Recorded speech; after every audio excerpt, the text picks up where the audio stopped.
Hello friends, बहुत बहुत स्वागत है आप सभी का आपके अपने YouTube channel the live maths पे। तो आज हम लोग देखने वाले हैं 23 जनवरी 2022 जो कि यूपी टेट का पेपर 1 का क्वेश्चन है, जो क्लास 1 to 5 के लिए है।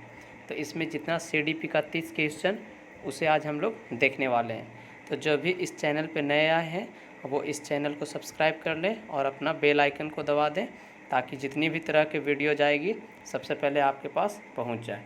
तो चलिए हम लोग स्टार्ट करते हैं क्वेश्चन नंबर 1 से। फर्स्ट क्वेश्चन बोलता है कोहलर निम्न में से किससे संबंधित है।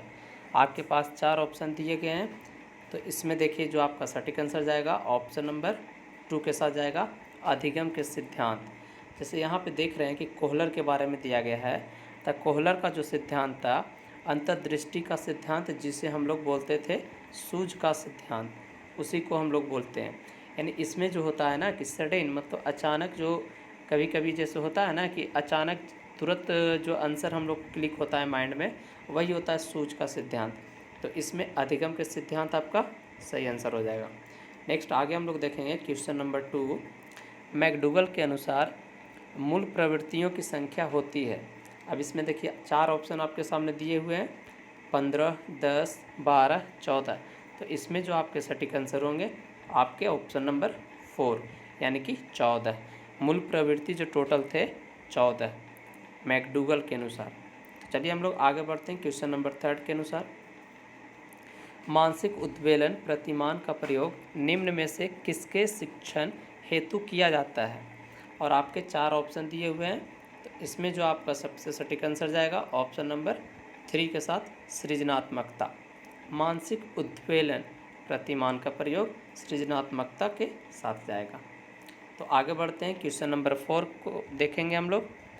निम्न में से किसके प्रयोग से कुत्ता एक विषयी था। अब देखिए कुत्ता के ऊपर किसने प्रयोग किया था, कौन से मनोवैज्ञानिक थे जो कुत्ता के ऊपर प्रयोग किए थे।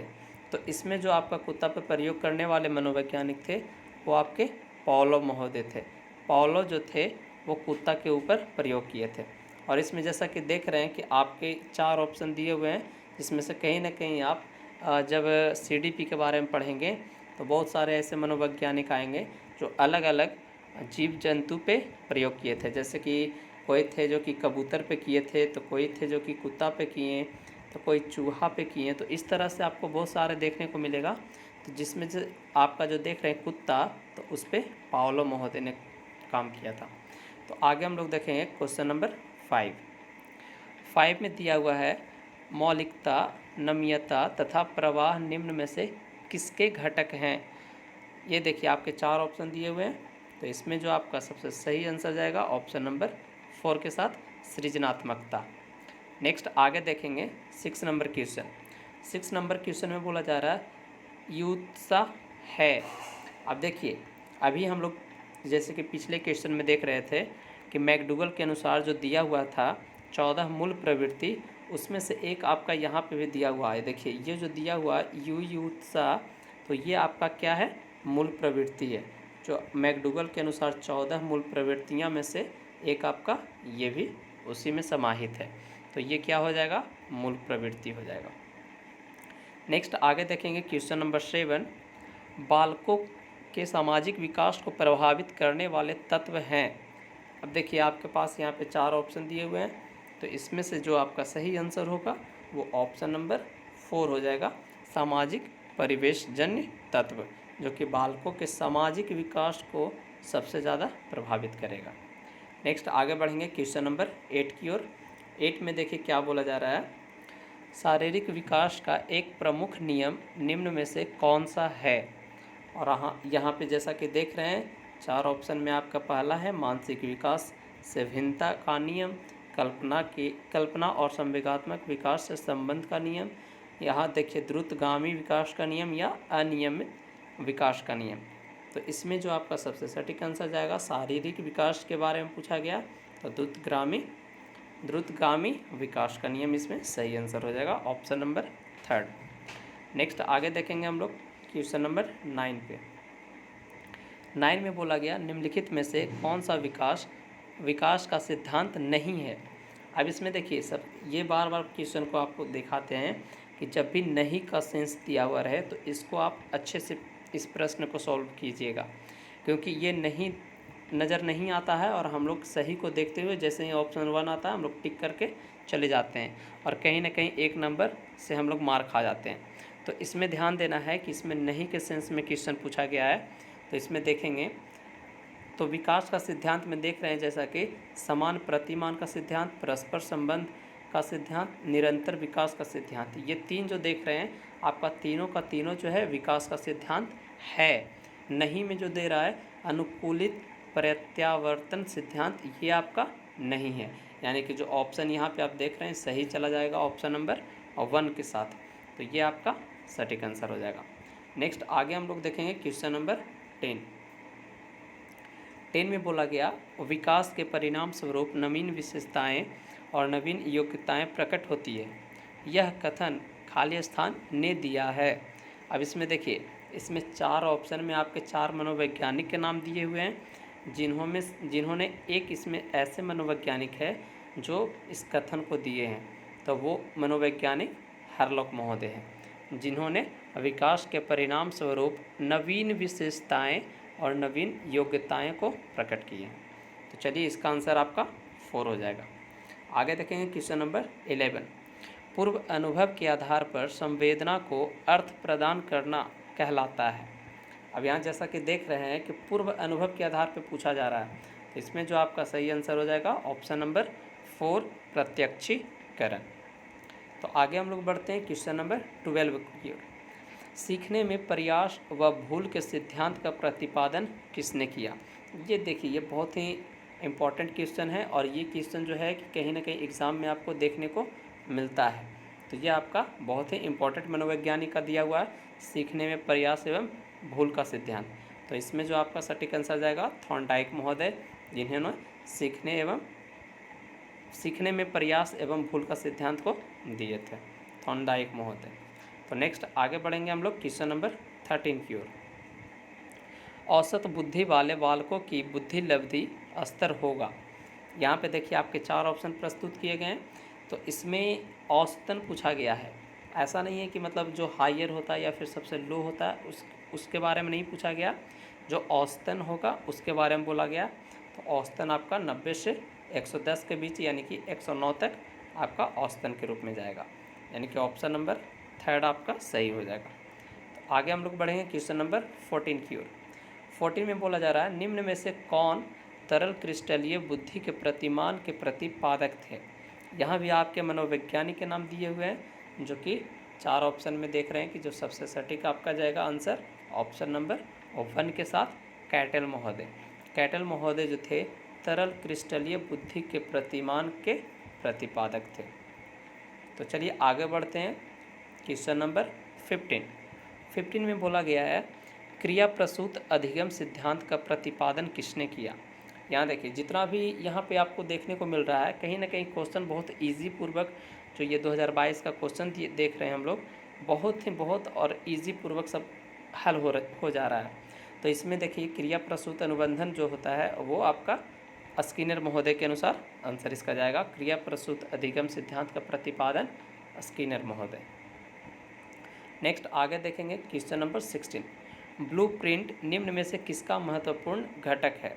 आपका यहाँ पे 4 ऑप्शन दिए हुए हैं, 4 ऑप्शन में आपका जो सटीक आंसर जाएगा ऑप्शन नंबर 1 के साथ जाएगा परीक्षण निर्माण का। तो ये आपका सबसे सटीक आंसर हो जाएगा। तो आगे हम लोग देखेंगे क्वेश्चन नंबर 17। तो 17 में बोला गया है विकास की पूर्व संक्रिया अवस्था निम्न में से किसने दी थी? यहाँ भी देखिए कहीं ना कहीं मनोवैज्ञानिक के नाम दिए हुए हैं, तो इसमें किस मनोवैज्ञानिक ने पूर्व संक्रिया अवस्था के बारे में बोला है वो क्वेश्चन यहाँ पे पूछा गया। तो ये जो सबसे सटीक आंसर, आपको बहुत सारे पिछले वीडियो में मैंने चर्चा किया है कि जीन पियाजे के 4 अवस्थाओं के बारे में, जिसमें एक आपका पूर्व संक्रियात्मक अवस्था भी बताए थे। पहला आपका था ज्ञान इंद्रिय यानी कि ज्ञान इंद्रिय जनित, वो हो गया संवेदी पेशी, उसी को बोलते हैं, जो जन्म से 2 वर्ष के बीच था। और सेकेंड जो था पूर्व संक्रियात्मक या फिर प्राक संक्रियात्मक अवस्था, जो कि 2 से 7 वर्ष के बीच बताए थे। थर्ड आपका मूर्त था और फोर्थ अमूर्त अवस्था। तो तो ये आपका इसका जो सटीक आंसर ऑप्शन नंबर 4 के साथ चला जाएगा, जिन प्याजे। नेक्स्ट क्वेश्चन देखेंगे, क्वेश्चन नंबर 18। MPPI परीक्षण का उपयोग निम्न में से किसके मापन में किया जाता है? और आपके सामने प्रस्तुत किए गए हैं 4 ऑप्शन। तो इसमें जो आपका सबसे सटीक आंसर जाएगा ऑप्शन नंबर 1 के साथ, यानी व्यक्तित्व, पर्सनालिटी को मापने के लिए क्या किया जाता है? MPPI परीक्षण का उपयोग किया जाता है। चलिए आगे बढ़ते हैं क्वेश्चन नंबर 19 की ओर। अधिगम हेतु निम्न में से क्या सर्वाधिक आवश्यक है? अब देखिए यहाँ पे जो दिया गया है क्वेश्चन, मतलब सीखने के लिए सबसे, ये चीज़ आप हमेशा ध्यान रखिएगा, सर्वाधिक आवश्यक के बारे में बोला गया है। तो कहीं ना कहीं सीखने के लिए सब का सब जो है आपको सटीक है, मतलब सही है सब, लेकिन इसमें 4 में से सबसे जो महत्वपूर्ण है, सबसे ज़्यादा उपयोगी जो है, अब वो कौन है, इसके बारे में पूछा गया है। तो इसमें जो आपका सबसे सटीक होना चाहिए ऑप्शन नंबर 3, परिपक्वता यानी मैच्योरिटी, ये आपका सटीक आंसर हो जाएगा। तो आगे बढ़ते हैं क्वेश्चन नंबर 20 की ओर। 20 में बोला गया है शैशव काल का समय है। अब यहाँ पे देखिए आपके 4 ऑप्शन दिए हुए हैं। तो इसमें जो आपका सटीक आंसर हो जाएगा जन्म से 6 वर्ष। ऐसे शैशव काल जो होता है, शैशवावस्था, वो जन्म से लेकर 5 वर्ष के बीच होता है, और 6 से 12 आपका बाल्यावस्था होता है। लेकिन यहाँ ऑप्शन के अकॉर्डिंग हम लोग देखेंगे तो जन्म से 6 वर्ष आपका दिया हुआ है, तो ये आपका क्या हो जाएगा? शैशव काल। 12 से 18 दिया हुआ, ये आपका किशोरावस्था के रूप में चला जाएगा। चलिए आगे बढ़ते हैं क्वेश्चन नंबर 21 की ओर। 21 में बोला गया है, कोहलर अपने प्रयोग से यह सिद्ध करना चाहते थे कि अधिगम। अब देखिए कोहलर का यहाँ सिद्धांत दिया हुआ है, तो कोहलर का सिद्धांत क्या था उस बारे में हम लोग यहाँ देखेंगे। तो अधिगम जो है समग्र परिस्थिति का प्रत्यक्षीकरण है, यानी कि ऑप्शन नंबर 1 आपका सही हो जाएगा। तो आगे बढ़ते हैं क्वेश्चन नंबर 22। किसने पाठ्य योजना की पंचपद प्रणाली को प्रतिपादित किया था? यहाँ पे देखिएगा प्रतिपादित के बारे में बोला गया है, तो इसमें जो आपका सही आंसर जाएगा ऑप्शन नंबर 4 के साथ, हर्बर्ट महोदय ने पंचपदीय प्रणाली को प्रतिपादित किए थे। आगे बढ़ते हैं क्वेश्चन नंबर 23 को। निम्नलिखित में से ग्रंथियों के आधार पर व्यक्तित्व के विभिन्न प्रकारों की चर्चा किसने की है? जैसा कि हम लोग क्वेश्चन देख रहे हैं, सब में कहीं ना कहीं मनोवैज्ञानिक का यहाँ पे ज़्यादा जिक्र किया हुआ है। तो इस क्वेश्चन का जो सबसे सटीक आंसर जाएगा कैनन महोदय, जिन्होंने ग्रंथियों के आधार पर व्यक्तित्व के विभिन्न प्रकार की चर्चा किए थे। आगे बढ़ते हैं क्वेश्चन नंबर 24 की ओर। सृजनात्मकता मौलिक परिणामों को अभिव्यक्त करने की मानसिक प्रक्रिया है, यह कथन है। यहाँ भी देखिए मनोवैज्ञानिक के बारे में ही पूछा गया कि सृजनात्मकता जो है मौलिक परिणामों को अभिव्यक्त करने की मानसिक प्रक्रिया है। तो ये जो बोले थे वो क्रो महोदय के द्वारा बोला गया था। ऑप्शन नंबर 2 आपका सही हो जाएगा। आगे बढ़ते हैं क्वेश्चन नंबर 25। तो 25 क्वेश्चन बोला जा रहा है, B.F. स्किनर के अनुसार बच्चों में भाषा का विकास होता है। अब देखिए यहाँ पे स्किनर महोदय का कहना है कि बच्चों में जो भाषा का विकास होता है वो किस प्रकार से होता है। तो बच्चों में जो भाषा का विकास होता है अनुकरण एवं प्रबलन के फलस्वरूप होता है, यानी कि ऑप्शन नंबर 3 आपका सबसे सही आंसर हो जाएगा। चलिए आगे बढ़ते हैं क्वेश्चन नंबर 26 की ओर। 26 में बोला गया मूल प्रवृत्तियों को 14 प्रकार से खाली स्थान ने वर्गीकृत किया। आप देखिए ये क्वेश्चन मूल प्रवृत्ति से कितना, कम से कम इस सेट में हम लोग देख रहे हैं कि 3-4 प्रश्न मिल चुके हैं। तो पिछले जैसे कि हम लोग क्वेश्चन में अभी जस्ट देखे थे कि मूल प्रवृत्ति का सिद्धांत किसने दिया था, तो मैकडूगल ने। और मूल प्रवृत्ति सिद्धांत कितना टोटल था, 14 था, जिसमें से एक आपका युयुत्सा भी अभी जस्ट हम लोग पीछे की वीडियो में देख रहे थे पिछले क्वेश्चन में। तो इसमें जो आपका सबसे सटीक आंसर जाएगा ऑप्शन नंबर 4 के साथ मैकडूगल महोदय। तो आगे बढ़ते हैं क्वेश्चन नंबर 27।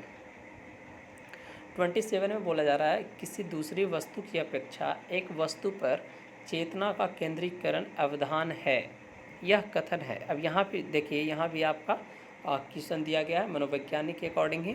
तो इसमें जो आपका सबसे सही आंसर जाएगा ऑप्शन नंबर 1 के साथ डम्बिल का, यानी कि डम्बिल महोदय का यह कहना था कि किसी दूसरे वस्तु की अपेक्षा एक वस्तु पर चेतना का केंद्रीकरण अवधान है। तो चलिए आगे बढ़ते हैं क्वेश्चन नंबर 28 की ओर। तो 28 में बोला जा रहा है कि निम्नलिखित में से किसका नाम सुजनन शास्त्र के पिता से जुड़ा हुआ है, और यहाँ पे आपके 4 ऑप्शन प्रस्तुत किए गए हैं। तो इसमें जो सबसे सटीक आंसर जाएगा ऑप्शन नंबर 4 के साथ गाल्टन। चलिए आगे बढ़ते हैं क्वेश्चन नंबर 29 की ओर। 29 में बोला गया है 12 वर्ष से 16 वर्ष के बालकों हेतु हिंदी में डॉक्टर एस जलोटा ने कौन सा परीक्षण प्रतिपादित किया है, और यहाँ पे जैसा कि आप देख पा रहे हैं 4 ऑप्शन आपके सामने प्रस्तुत किए गए हैं। तो इसमें जो सबसे सही आंसर आपका जाएगा साधारण मानसिक योग्यता परीक्षण, ये आपका सटीक आंसर हो जाएगा। तो आगे चलते हैं, आज का लास्ट क्वेश्चन, क्वेश्चन नंबर 30 में बोला जा रहा है बुद्धि के द्विकारक सिद्धांत का प्रतिपादन किसने किया। बुद्धि के द्विकारक सिद्धांत, अब यहाँ पे जैसा कि आप देख पा रहे हैं कि बुद्धि के द्विकारक सिद्धांत के बारे में पूछा गया। तो इसमें जो आपका सबसे सटीक आंसर जाएगा ऑप्शन नंबर 4 स्पीयरमैन के अनुसार, यानी कि स्पीयरमैन जो थे बुद्धि के द्विकारक सिद्धांत का प्रतिपादन किए थे। तो आज जैसा कि हम लोग देखें क्वेश्चन नंबर 30 पूरा हम लोग का हो गया। तो हम लोगों का यही टारगेट है कि CDP का जितना 30 क्वेश्चन आप देख पा रहे हैं तो 30 में 30 ला सकें। तो चलिए फिर हम लोग मिलेंगे नेक्स्ट वीडियो में, जो कि इसी तरह से प्रीवियस ईयर क्वेश्चन को आपके सामने प्रस्तुत किया जाएगा। और जितना भी आप इसको जितना ज़्यादा आप प्रैक्टिस कीजिएगा उतना ही ज़्यादा कॉन्सेप्ट आपका मजबूत होगा, और टारगेट ये रहेगा कि 30 में हमारा 30 मार्क्स ईजिली पूर्वक आ जाए। तो चलिए हम लोग मिलते हैं नेक्स्ट वीडियो में, आज के लिए इतना ही, थैंक यू।